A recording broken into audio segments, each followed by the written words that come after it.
So the first words from Raman Maharishi say, just as the spider emits the thread of the web out of itself and again withdraws it into itself, likewise the mind projects the world out of itself and again resolves it into itself. When the mind comes out of the self, the world appears. Therefore, when the world appears to be real, the self does not appear. And when the self shines, the world does not appear. When one persistently inquires into the nature of the mind will end leaving the self as the residue.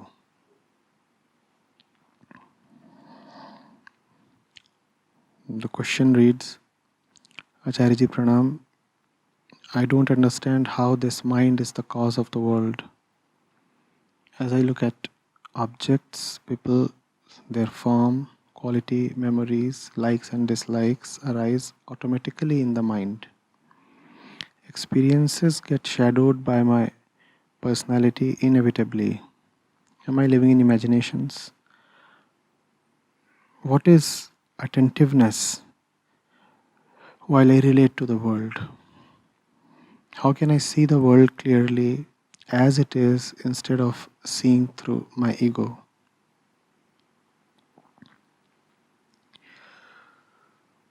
You would do well to not to try to develop a framework out of the words of an Upanishadic seer or Raman Maharishi.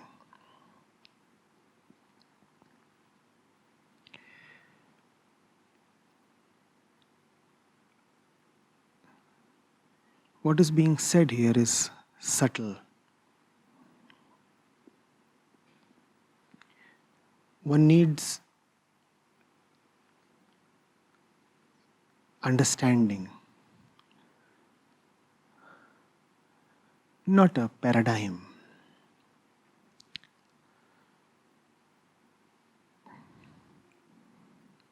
One needs realization, not a conceptual framework about the self, the mind, the world. But that's what we would rather have. If we do that, then it's quite adolescent. Then it becomes a standard 8 thing.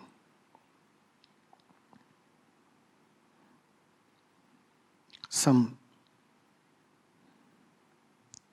immature model that says, here is the self, and from this self arises the mind, and the mind projects the world. And when the world is projected by the mind, then the mind looks only towards the world. The mind does not look towards the self is behind the mind. So the mind becomes totally oblivious to the presence of the self, and the mind gets preoccupied with the world, and therefore the self remains invisible and forgotten. And then on the other hand, under other conditions, when the mind that arises out of the self is looking towards the self, then the world is behind the back of the mind, and then the mind can blissfully forget the world and wallow in the anand of the self. Nice.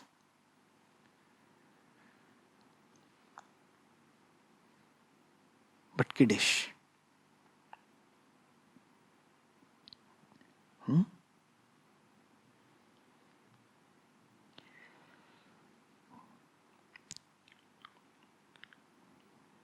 Just try to go deep into it instead of trying to put it into coherent language.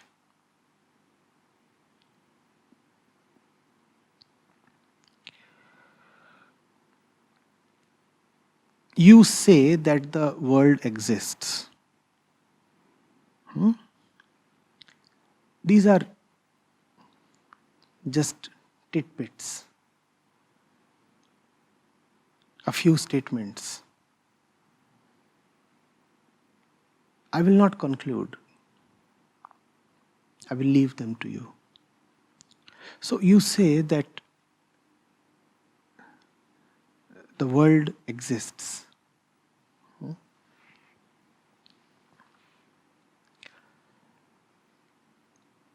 How is it so that the one who says that the world exists, his form and the form of the world are both three-dimensional?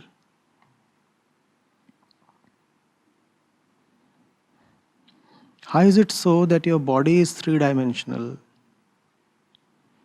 and the world too is three-dimensional? How is it so that the seer and the seen both exist in the same material dimension?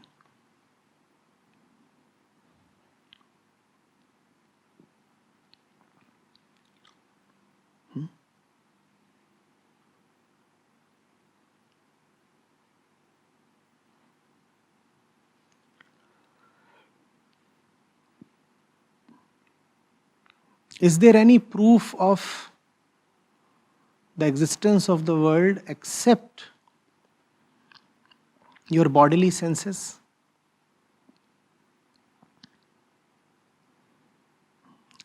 Does there exist a proof?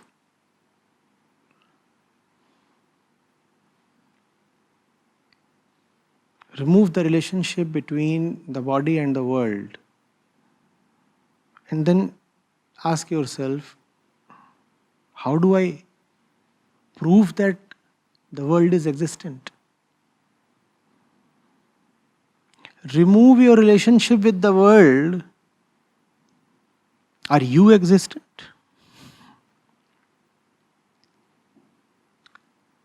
Remove the relationship between your senses and the world. Does the world exist anymore?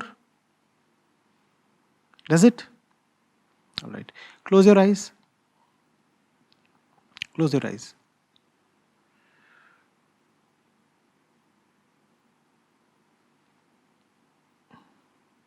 Open your eyes. A while back, did the waving hand exist for you? Next. When you are in deep sleep and all your senses are gone, then do you exist? Take these two together. Don't be in a hurry to conclude.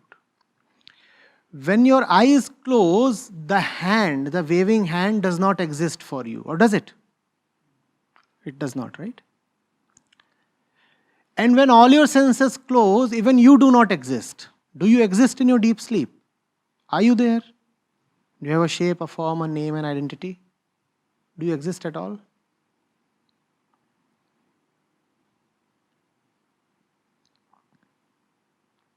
Getting it.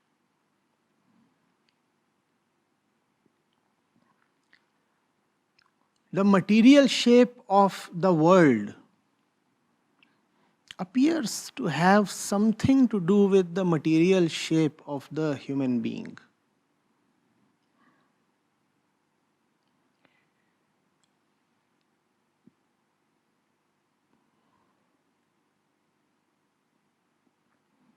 There seems to be a definite correlation between these things that perceive the world and the very appearance of the world itself. Science does not go into it. Science says if it is to be seen, if it is to be touched, if it has weight, then it exists. Science believes in the primacy of the senses. For science, senses are the truth. And senses include the mind, that's the sixth sense.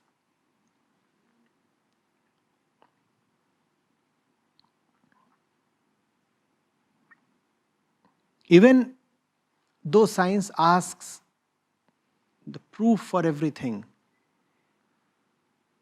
the proof has to be sensual.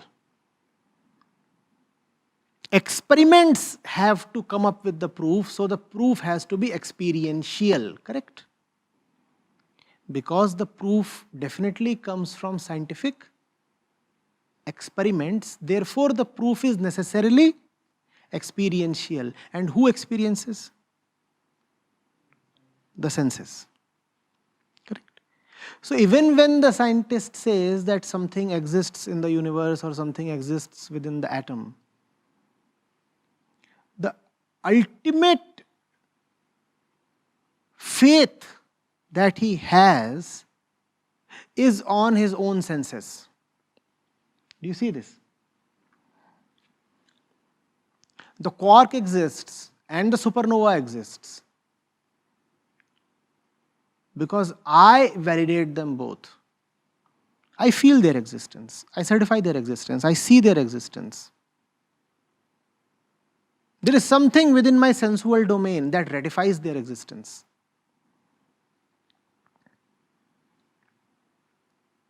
Are you getting it? Science never goes into the certifying agency itself.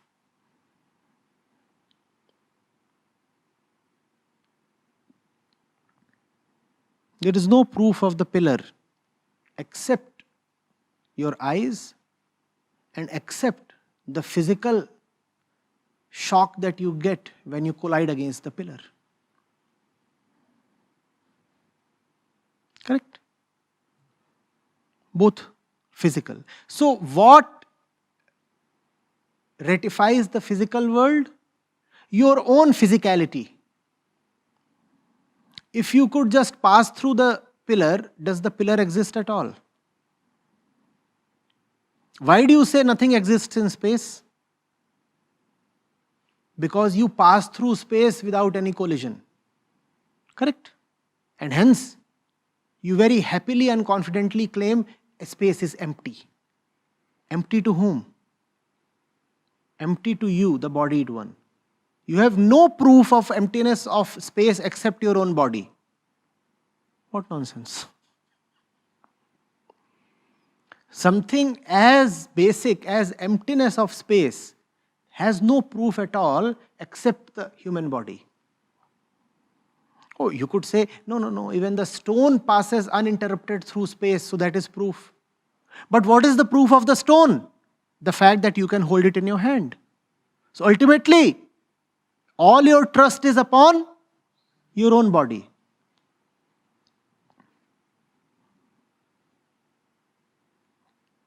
Advait Vedanta takes these observations very seriously. Very seriously.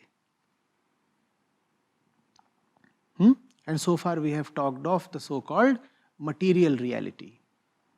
Now let's move into the other aspect of reality, which is more subtle, more psychic. For we do not live merely in gross objects. We also live, rather we live more in our concepts, beliefs, imaginations, ideas. Right? That's where we spent most of our existence and time. All right. When do you call something as existent? When it has something to do with you, correct? Otherwise, does it exist? Tell me. Oh, technically you would say it does exist. But does it exist for you? Why do you bother about the universe? Why do you bother about the universe? When you say, I want to study the universe, let's say as a physicist, you want to study the universe. Why do you want to study the universe? Because it is your universe. You are a resident of this universe, aren't you? And therefore, all your interrogation, All your inquiry into the universe begins from where you are. So first of all, you want to explore your native village, then your state, then the country, then the ocean, then the other continents, then your whole solar system, and then your own galaxy, and so on and so forth.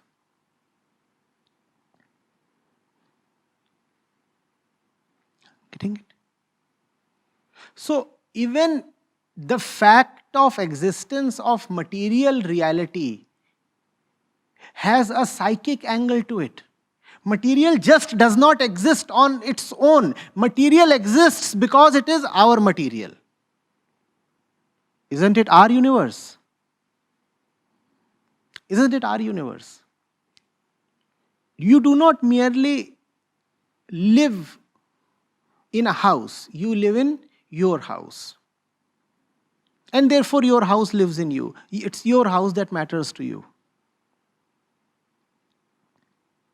In the psychic sense, does the house of some commoner in Mongolia even exist for you? Does it? As you sit here, does that switchboard at the back of the room really exist for you? Does it?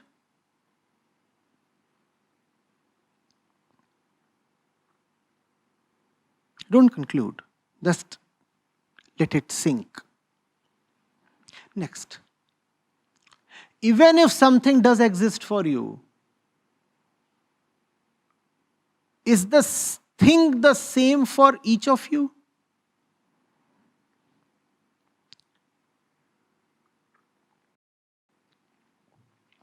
Did these words mean the same thing to each of you?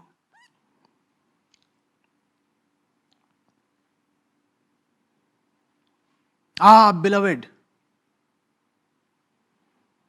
Did each of you hear the same word and see the same face? Did you? Did that happen? If it happened, it's scary. So tell me it didn't happen. Did that happen? Mukesh is saying nothing happened. Use some other example.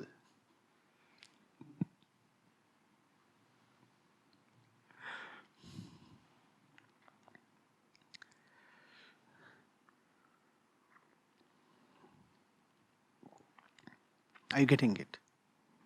First of all, the very material existence of the world seems to have something to do with our own material existence. And secondly, it is not material existence that is material to us. What matters to us is not the materiality of the matter. What matters to us is our psychic relationship with the matter. Are you getting it?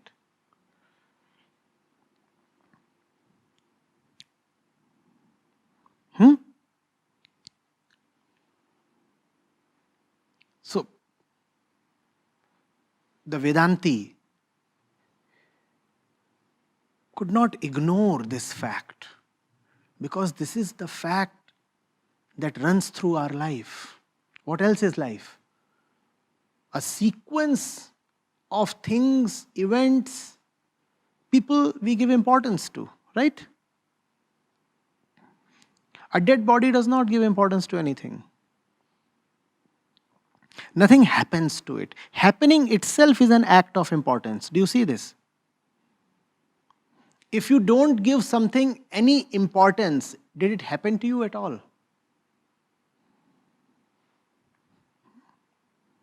And that which we register, that which we give importance to, is something intimately linked to us.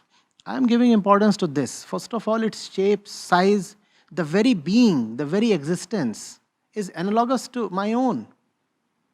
And secondly, The fact that I prefer to hold this in my hand rather than something else tells less about this and more about myself.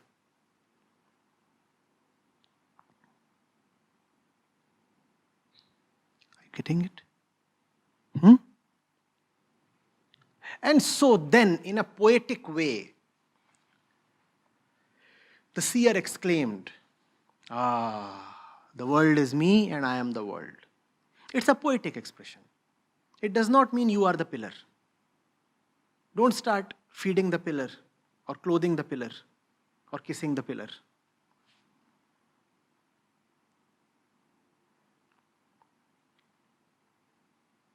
Words are very incapable when they try to communicate something very tender, very subtle. It becomes a ridicule. It turns into some kind of a flat joke.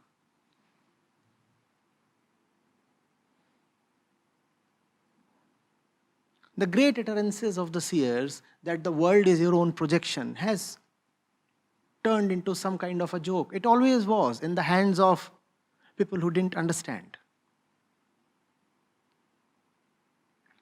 But the seers had no option. Raman Maharishi had no option. He had to operate within the limits of language. So he tries to model it. He tries to present you in some kind of a framework. But the framework is not the real thing. It has to sink in.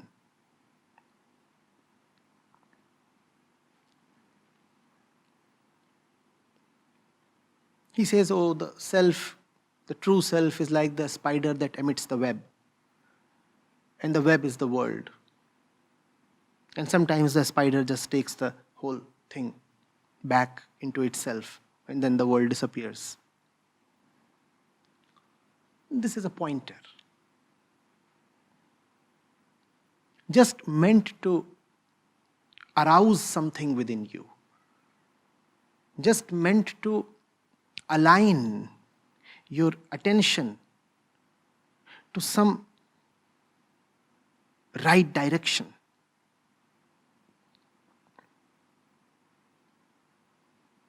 And it is meant to cure the ego. The ego survives on otherness. The ego thrives on feelings of victimization or conquest, attainment or loss, nearness or separation. This is what keeps the ego running. The observations that we just went into bring some humility to the ego. They tell it, see, it all is related to you. A conquest is meaningful only if somebody else has been conquered, right? That's what we want to gloat about, no? I went and conquered another country. Similarly, there is pleasure in feeling a victim only if somebody else is to be blamed. Otherwise, it becomes another humiliation. First of all, you have been harmed. And secondly, it turns out to be a case of self-harm. As they say, insult added to injury.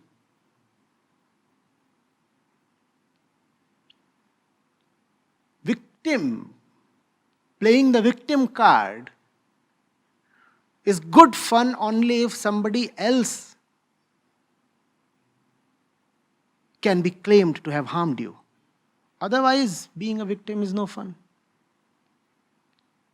Similarly, conquest is pleasurable only if you have been able to occupy somebody else's house.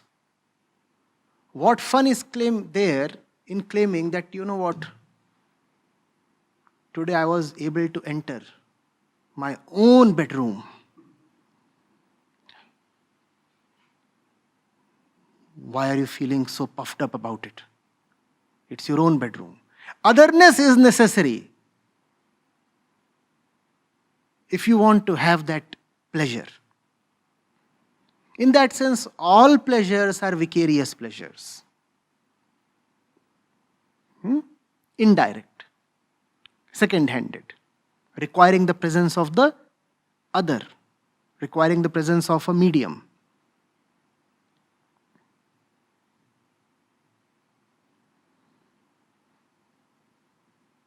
That's incidentally also the difference between spiritual joy and worldly pleasure. Spiritual joy does not require a medium, a cause, an other. And carnal pleasure is always mediated by the world firstly and then by your senses. There is double mediation. First of all, there has to be a material object, and secondly, there has to be a psychic agency that interprets that object. Only then you can get some pleasure, right? What do you require to feel pleasured by great food? First of all, you require great food. Secondly, you require to be awake. So you require two things. One, the material presence of food. Secondly, your psychic availability to the food. If your nostrils cannot take in the aroma, does food exist for you? If your eyes cannot look at the dishes, do they exist for you? So there is not much fun in the usual fun. It comes to you through two mediators. Not much fun. Joy, no mediator required. Self-enjoying self. It's a stinking example, but it's almost like a kid happily rolling in its own potty. Sorry. Can't help it. That's spiritual joy. I do not require anybody else. My own potty is enough. I'll roll in it and see how glad I am. Don't try that. I seriously didn't mean it. And adults will have other versions of it. Don't even try.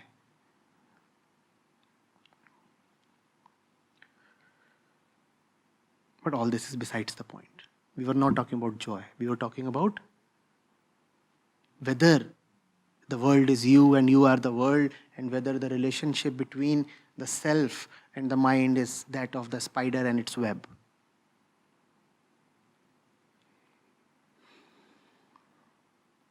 Getting it?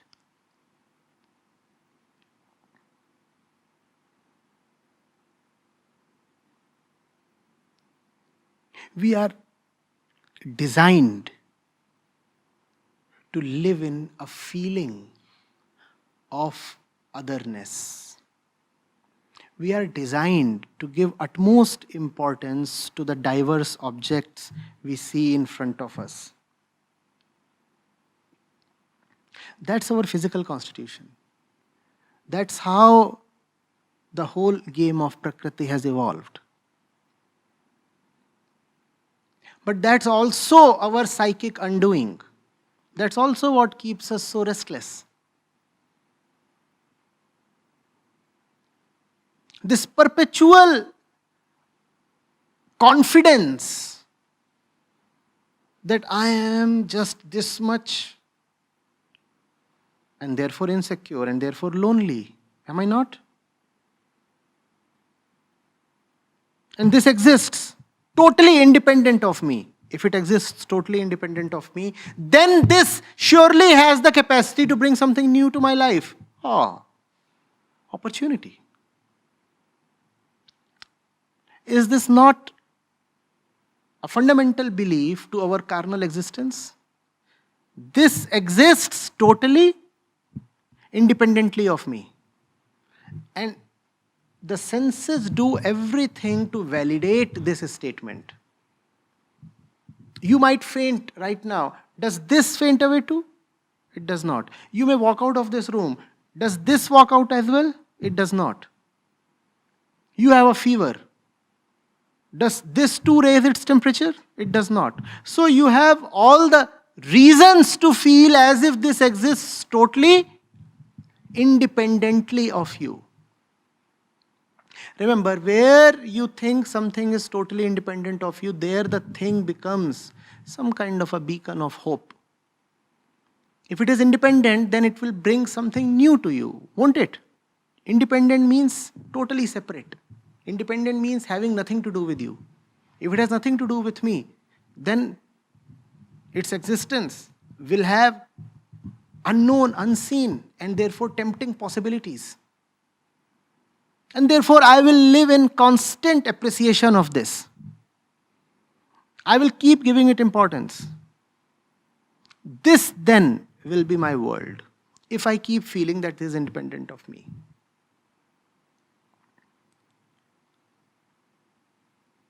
Advait Vedanta, of which Raman Maharishi is one of the foremost proponents, does not allow you to feel that this is independent of you. Call it spirituality, call it philosophy, call it basic wisdom, call it common sense. This is not independent of you. This is an agreement with you. There is a hidden agreement between you and this. You know what the agreement is? I will make myself available to you as per your terms and conditions. You can perceive only in 3 dimensions. I will appear to you only in 3 dimensions. Don't you see there is an agreement? You can realize only the physical properties of weight, touch, smell, etc., etc. I will come to you only with those properties. There is an agreement here. If you can see that there is an agreement, then you are a Vedanti. If you cannot see that there is an agreement, then the agreement becomes a conspiracy, and the conspirator is called in Advait as Maya. Therefore, Advaitvad is also sometimes called as Mayavad. If you can see it, then you are a Vedanti. If you cannot see it, then you are prey to Maya.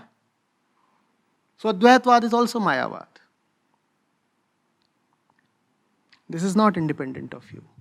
The ones who appear so important to you are important to you because of you. There is nobody else who is according them their importance but you. Things do not carry any objective importance. This should not be too hard to see. And if you can see this, that things do not carry any objective importance, Vedanta spurs you on to also see that things do not carry any objective existence. Now that's harder, right? When it came to importance, we could see that, yes, the importance that I give to this is a function of my condition, my situation, my likes, my dislikes, my conditioning. That much can be appreciated, that this does not really have an objective importance. He may place a higher value upon it than she does.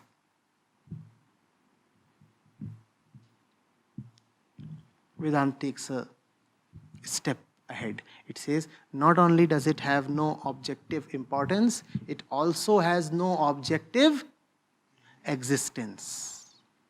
And that is what is being reflected in the Maharishi here, when he says that the world is just like the web of the spider.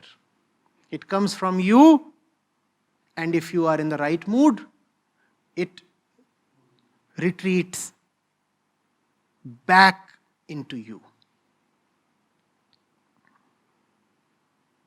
If you are in a bad mood, exploitative mood, the fly appears very delicious, then the web keeps on expanding. What else is the purpose of the web? Get the fly. Whenever the fly will become very important to you, you will create a great universe of your own. You can call it the World Wide Web, Vedanta knew about it. The world itself is a web. You have the World Wide Web only today.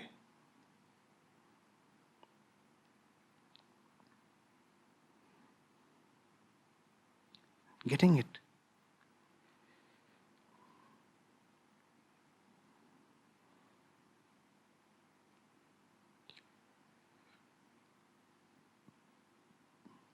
Don't conclude.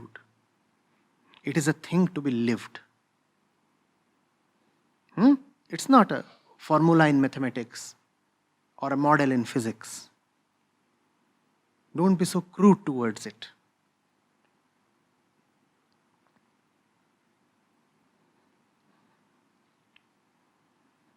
It is a thing of constant remembrance. It is a thing of practice. You have to continuously see this as you move through life. Time means that one object after the other will keep entering your sensual field. That's what time is, right? The flux in your sensual field. So you have to constantly remember, because the flux is without intermission. So the remembrance also has to be continuous. Nothing great has happened. The ceiling hasn't collapsed upon your head. Nothing is so very important.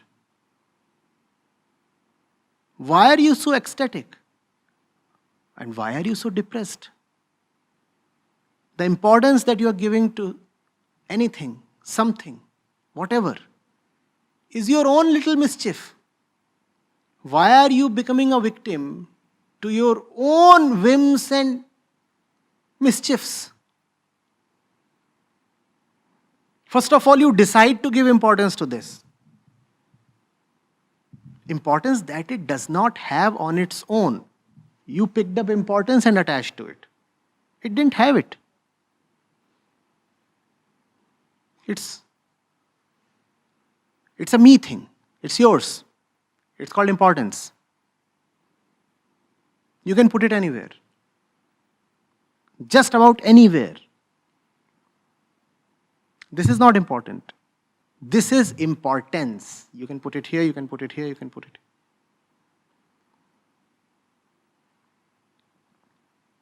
And then when something happens to this, as happens to everything in the universe, as happens to your own body as well,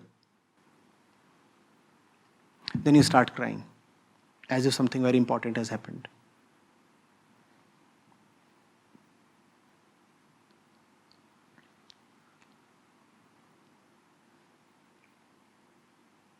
The Maharishi's words liberate you from this psychotic roller coaster. Sometimes happy, sometimes sad. Unnecessarily jubilant. Unnecessarily gloomy.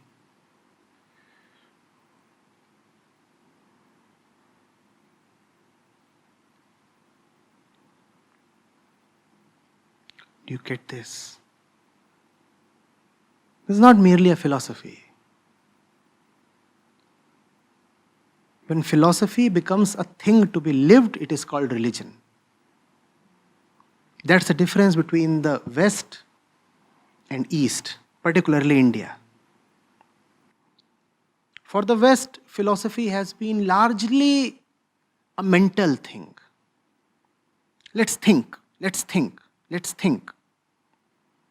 Of course, if you think about something a lot, then sooner than later it will percolate into your life. But that was not the objective of thinking. People would think as if thinking were an independent pursuit.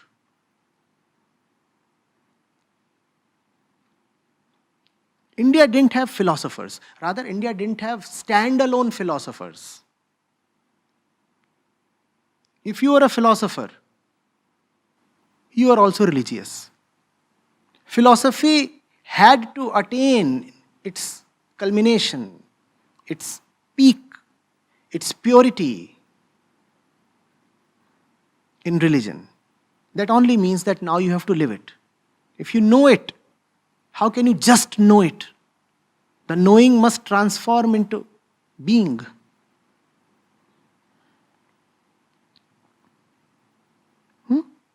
Basic honesty.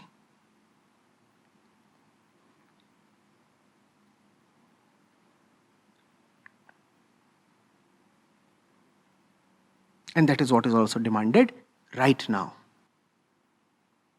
Don't think about these things. Otherwise, you will go mad. Somebody asked me, if that truck is my own projection, why did it run over me? After all, the truck is just my own projection.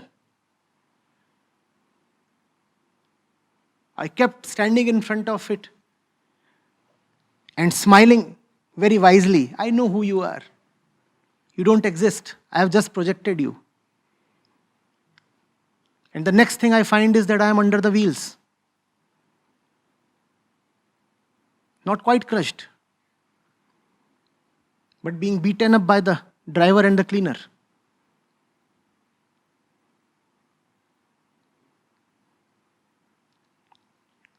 It's not so crude, it's not so gross, it's not so physical.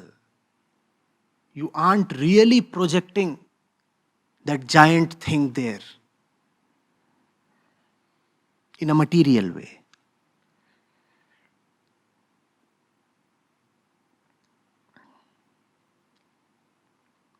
Somebody asked, if I project everything, then how is it that if I leave the towel in the washroom and totally forget it, the towel is still there the next day when I return?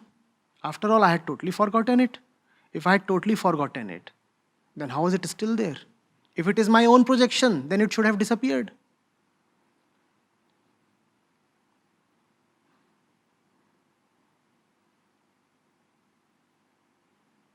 Jack and Jill went up the hill to fetch a pail of water. Are we talking nursery rhymes?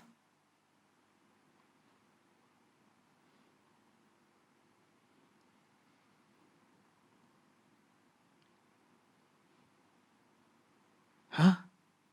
Humpty Dumpty went up the wall. Humpty Dumpty had a great fall, but the wall was just a projection. So why did Humpty Dumpty break their head? Acharya ji, Vedanta is foolish. Humpty Dumpty is the proof. Vedanta is not for the Humpties and the Dumpties of the world. You go change your diaper.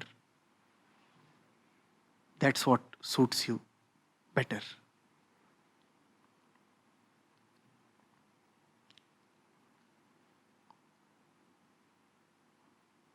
But the mind tries humptiness, dumptiness at everything. I am constantly urging you to avoid that tendency. Do not try to turn this into some kind of a model.